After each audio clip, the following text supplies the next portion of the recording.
Assalamualaikum warahmatullahi wabarakatuh. Hai para pencinta catur dan para catur mania, selamat datang kembali di Legenda Catur Dunia.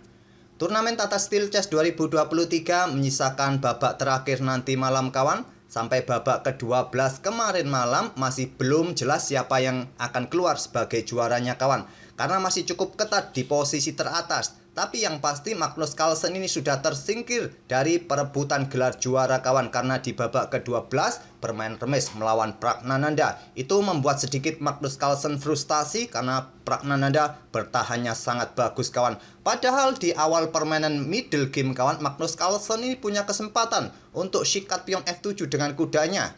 Tapi sayangnya Magnus Carlsen melewatkan langkah itu kawan. Dan nanti di babak ke-13, babak terakhir, apabila ketiga pemain ini kawan, Abdusattorov, Anish Giri ataupun Wesley So mempunyai poin yang sama, akan dilanjutkan atau ditentukan lewat tie break kawan untuk menentukan juaranya.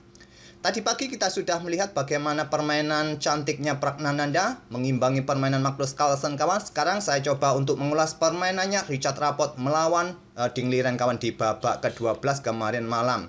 Ini cukup disayangkan bagi Ding Liren kawan, sebelum menghadapi Ian Nepomniachtchi bulan April nanti. Pemanasan di Tata Steel ini terbilang ya kurang beruntung mungkin, ataupun kurang siap Ding Liren di Tata Steel ini kawan. Dia hanya memetik satu kali kemenangan atas Gukesh di babak pertama, kemudian berlanjut remis babak kedua, babak ketiga remis juga melawan Carlsen, babak keempat dikalahkan oleh Prag, kemudian remis sampai babak 9 ketemu Anish Giri, kalah dia kawan.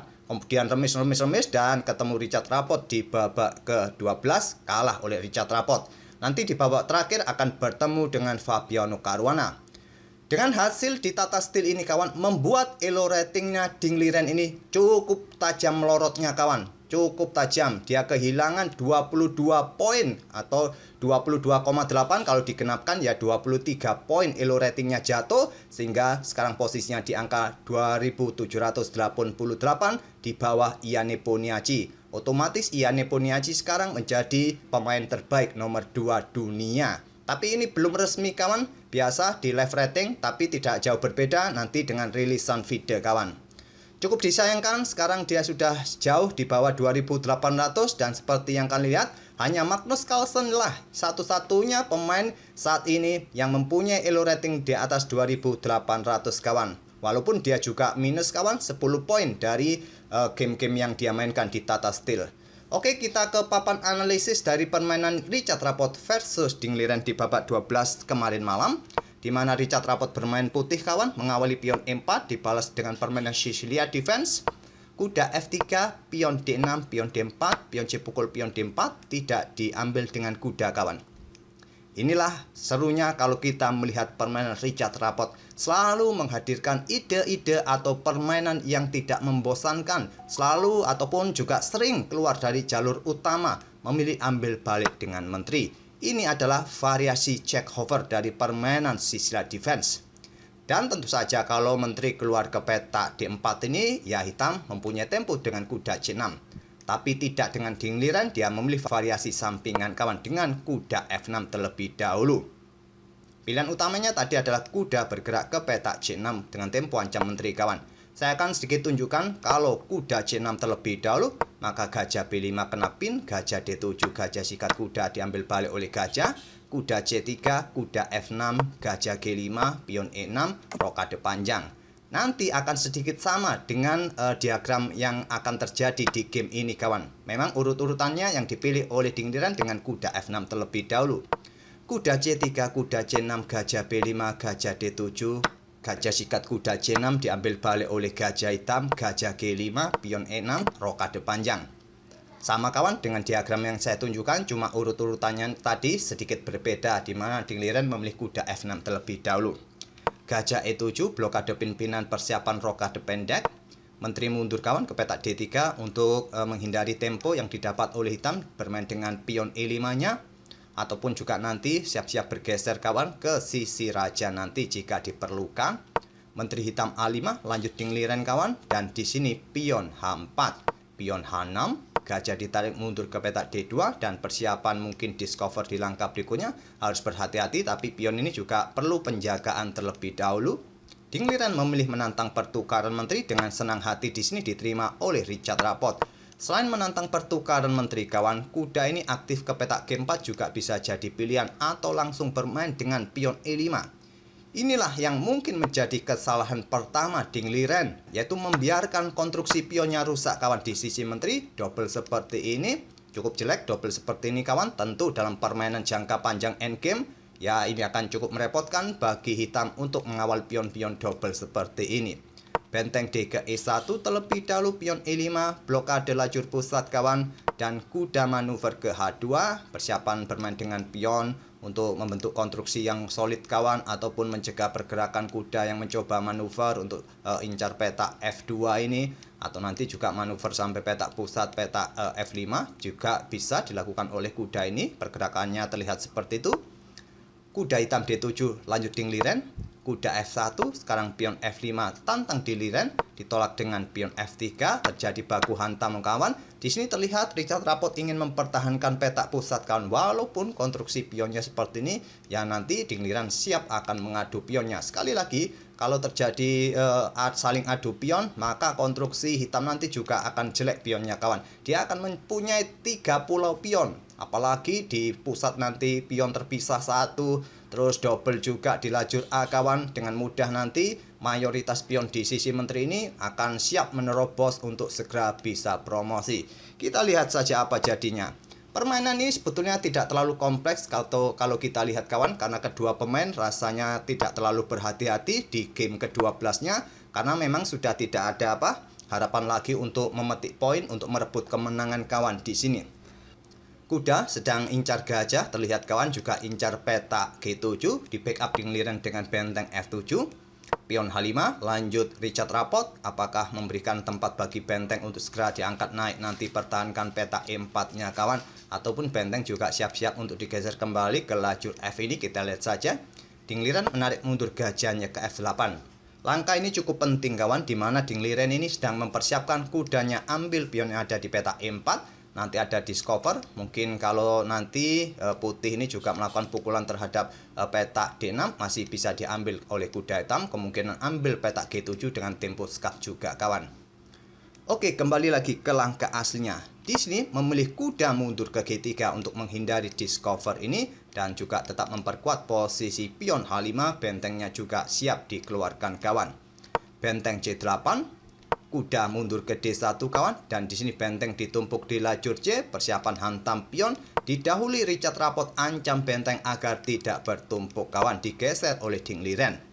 Benteng diangkat naik ke H4, pertahankan posisi pion E4-nya dari ancaman kuda ataupun gajah, dan kuda ini siap melakukan aksinya kembali, mungkin ke petak F5 atau manuver-manuver. Entah nanti kemana sampai kemana kawan, kita lihat saja. Dan akhirnya Dingliren tidak sabar mengadu pionnya. Kuda ke H7 kawan merupakan pilihan yang bagus, mencoba mencari posisi yang lebih efektif di petak G5 bisa jadi pilihan, membuka lajur F-nya yang bisa dimanfaatkan oleh benteng ke depannya nanti bisa juga dipilih kawan, tapi tidak sabar lagi untuk membuka lajur pusat dengan pion D5. Tentu saja diterima pion E pukul pion D5, gajah ambil balik pion D5, dan terlihat gajah ini sedang incar 2 pion. Pion-pion ini jelas jatuh di langkah berikutnya. Dilanjut oleh Richard ambil pion E5 tempo skak, raja ke F7, dan di sini gajah B4 menantang pertukaran gajah gelap. Ditunda, lebih memilih untuk ambil pion G2 terlebih dahulu. Terjadi pertukaran jual beli, diambil balik oleh raja. Kuda ke E3 mengaktifkan kembali kudanya segera ke pusat kawan. Dibalas gajah kembali mundur ke petak B7 untuk mempertahankan pionnya kawan. Tidak bisa lagi tadi bergerak ke pusat untuk mencoba incar petak A2 ini. Di sini dia coba bertahan dengan pionnya, tidak coba didorong, bahaya juga ada benteng di baris-baris ini kawan. Oleh karena itu dipertahankan dengan gajah. Permainan berlanjut, pion B3, dukungan pion C4, pion A4 memberikan ruang bagi raja naik kawan nanti, karena lajur D ini sudah ter-cut off oleh benteng hitam. Benteng E8 tantang Dingliren diterima oleh Rapport, diambil balik oleh raja. Sekarang pion C4, raja F7, raja putih mulai bergerak naik ke petak C2 karena sudah diberikan ruang oleh pionnya. Pion G5 tidak diambil menggunakan end pasen kawan. Kalau diambil menggunakan end pasen ya bisa, tapi masih bisa diambil balik oleh raja dan siap mengawal pionnya ini. Dan hitam atau raja hitam mempunyai banyak ruang kawan. Di sini rapot memilih mempertahankan benteng, langsung mundur ke H2. Raja ke pusat ke E6, benteng E2, persiapan discover. Dan ini diantisipasi dengan langkah gajah F3. Langkah kesalahan kawan, langkah blunder. Langkah terbaiknya raja ini kembali ke peta F7, tapi memilih dengan gajah F3. Dan coba lihat parameter langsung naik tajam bagi putih di sini. Simple benteng mundur ke peta E1 dan dilanjut dengan kuda ambil pion H5. Langkah blunder lagi. Langkah terbaiknya raja mundur menghindari discover ini kawan. Tapi tergoda dengan pion yang sendirian, tak ada yang mengawal, hanya dengan kudanya saja berharap diambil dan diambil balik oleh gajah. Tapi tidak. Maklum kawan, kontrol waktu kedua pemain sudah mulai mepet. Ding Liren harus bertahan di langkah ke-37 ini untuk mencapai langkah ke-40 dengan tambahan increment 50 menit lagi. Tapi Ding Liren tidak sabar melihat pion Bahe 0 ini kawan. Disikat oleh kuda, tidak diambil balik. Di sini kuda G4 open skak. Dan raja tidak bisa bergerak ke peta-peta ini. Ada kuda kawan. Kalau bergerak ke peta ini ancaman garbuan nanti. Bentengnya juga bisa jatuh. Memilih bergeser ke peta D6, tapi sayangnya di sini dia bisa kehilangan gajah ataupun benteng di langkah berikutnya. Kena skak lagi kawan, dan di sini kalau bergerak ke peta gelap di sini kawan, maka ancaman berikutnya bisa dengan langkah kuda ini bergerak ke peta E5. Garbu benteng, garbu gajah kawan. Tapi Ding Liren memilih dengan rajanya bergerak ke peta C7, sama saja. Ada kuda di E5 oleh Richard Rapport. Ancam benteng, ancam gajah, dan kalian akan kalah kualitas perwira di langkah berikutnya. Di sini gajah dipertahankan dengan pion G4 dengan tujuan juga ingin didorong promosi nantinya kawan. Dan Rapport memilih ambil benteng D7, diambil balik oleh raja.